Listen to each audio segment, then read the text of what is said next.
সৰ্বভাৰতীয় নীট পৰীক্ষাত 520 নম্বৰ লাভ কৰা কৃতি ছাত্ৰক সম্বৰ্ধনা AIUDF নেত্ৰী মীনাক্ষী ৰহমানৰ। পাণ দোকানীৰ পুত্ৰই সৰ্বভাৰতীয় নীট পৰীক্ষাত উজ্বলিল। দৰিদ্ৰতা যে শিক্ষাৰ ক্ষেত্ৰত হেঙাৰ হ'ব নোৱাৰে আকৌ প্ৰমাণ কৰি দেখুৱালে মুজাহিদুৰ ৰহমানে।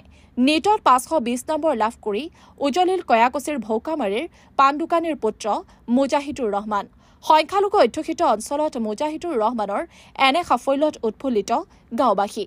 কাৰণে খুব এটা ভাল খবৰ আৰু সকলো উৎফুল্লিত হৈছে কাৰণ বহু কষ্টৰে যেটো প্ৰত্যেকগৰাকী অভিভাৱকে ৰৈ থাকে যে নীট পৰীক্ষা ফলাফল দিব আৰু বহুতো ছাত্ৰ ছাত্ৰী সপোন পূৰণ হয় এই নীটৰ জৰিয়তে আৰু এইবেলিও আমাৰ পাকাবেতবাৰী সমষ্টি বা সৰুক্ষেত্ৰী সমষ্টিৰ অন্তৰ্গত আমাৰ ভৌকামাৰী গাঁৱৰ পৰা আমাৰ অতিকে মৰমৰ তথা এই অঞ্চলৰে সুসন্তান মুজাহিদুৰ ৰহমানে নীট পৰীক্ষাত ইতিমধ্যে পাছ কৰিছে আৰু সমগ্ৰ অঞ্চলবাসী তেখেতক লৈ যথেষ্ট সুখী আৰু তেখেতে ইমান কষ্ট কৰি তেওঁৰ যিটো সংগ্ৰাম সেই সংগ্ৰামৰ কথা নিশ্চিতভাৱে এই ৰাইজে জানে।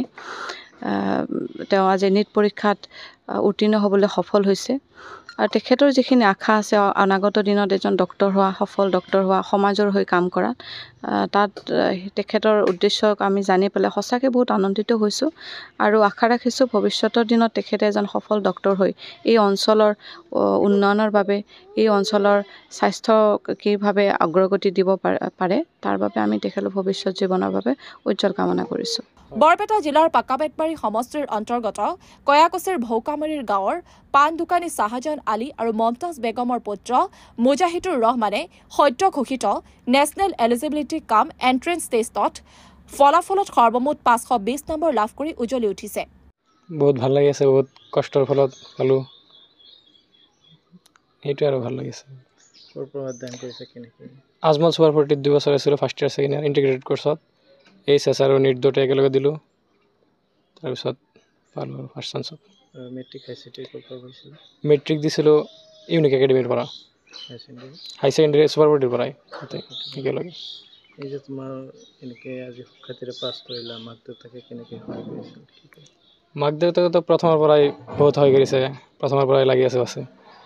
সুপাৰ 40 ফ্ৰীত পঢ়িলোঁ, তাত 2 বছৰ পঢ়াৰ পিছত তাৰপিছত আহিলোঁ। লিখা পঢ়াৰ ক্ষেত্ৰত তোমাৰ শিক্ষক শিক্ষয়িত্ৰীসকলে কেনেকুৱা সহযোগিতা কৰিছিল? বহুত কৰিছে। সুপাৰ 40তো সকলো টাইমতে টিচাৰ থাকেই, টিউশ্যনৰ কাৰণে হোষ্টেলত থাকে আৰু ক্লাছ ঠিক ঠাক হয় তেনেকৈ। তোমাৰ নাম কি? মুজাহিদুৰ ৰহমান। কিমান নম্বৰ পাইছা? 520। এনে তোমাৰ দেউতা কি কৰে? দোকান কৰে কয়াকুছি বজাৰত। কিহৰ দোকান? পাণ দোকান। তোমাৰ দেউতাৰ সাধাৰণ পাণ দোকান এটা তোমাক দেখা পঢ়া কৰাইছে, ভাল এটা ৰিজাল্ট কৰিলা, এনে ভৱিষ্যতে তোমাৰ আৰু এই ৰাইজৰ কাৰণে কি কৰিবা তুমি? ৰাইজৰ কাৰণেতো বহুত কৰিব লগা আছে, এতিয়ালৈকে একো হোৱা নাই, কিন্তু কিছুতো কৰিম, এইটো হৈ আছে। তোমাৰ দেউতা কিছুদিন পূৰ্বে এক্সিডেণ্ট হৈছিল, তেনেকুৱাতো চিন্তাৰ মাজত তুমি লিখা পঢ়া কৰি আজি সুখ্যাতি হ'ল। বহুত কষ্ট হৈছে, তাৰ মাজতো বহুত পঢ়াৰ সময়তো বহুত ভাবিছোঁ, তেনেকৈ তথাপিও কষ্ট কৰি আগুৱাই গৈছোঁ। হাৰটো মাৰিব নোৱাৰি, লাষ্ট টাইমত 2 বছৰ কষ্ট কৰিলোঁ, 1 মাহ আগতে এক্সিডেণ্ট হ'ল এনেকৈ।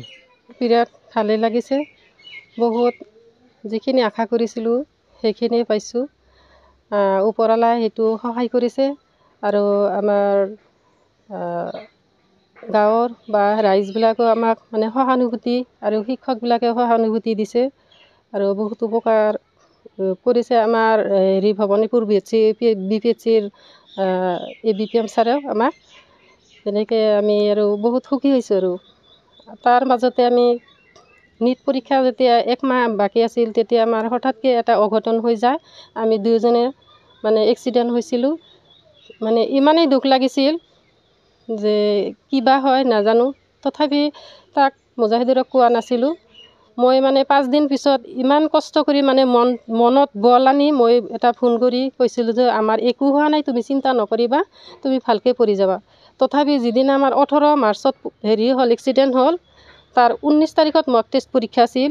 পৰীক্ষাৰ পিছত এডমিন ছাৰৰ মোবাইলেদি ফোন কৰি কৈছিলে, মা মোৰ ভিতৰত কেনেকুৱা লাগি আছে মই ক'ব নোৱাৰোঁ, এনেকুৱা হৈছিল আৰু তথাপি ইমান মানে কষ্ট কৰিছিল, দিনে ৰাতিয়ে কষ্ট কৰিছিল। ৰোজাৰ 1 মাহটো তাই শুবই পৰা নাছিল, ৰাতিপুৱা 5টা বজাতহে হৈছিল এনেকুৱা কষ্ট কৰিছিল আৰু মানে সময়মতে কৰিছিল আৰু লেখা পঢ়া কৰিছিল বহুত কষ্ট কৰিছে এবাৰ কি প্ৰথমে দিছিল নেকি এইবাৰ প্ৰথমে দিছিল হায়াৰ ছেকেণ্ডেৰীও পাছ কৰিলে প্লাছ নিটো দিলে ফাৰ্ষ্ট চান্সতে পাই গৈছিল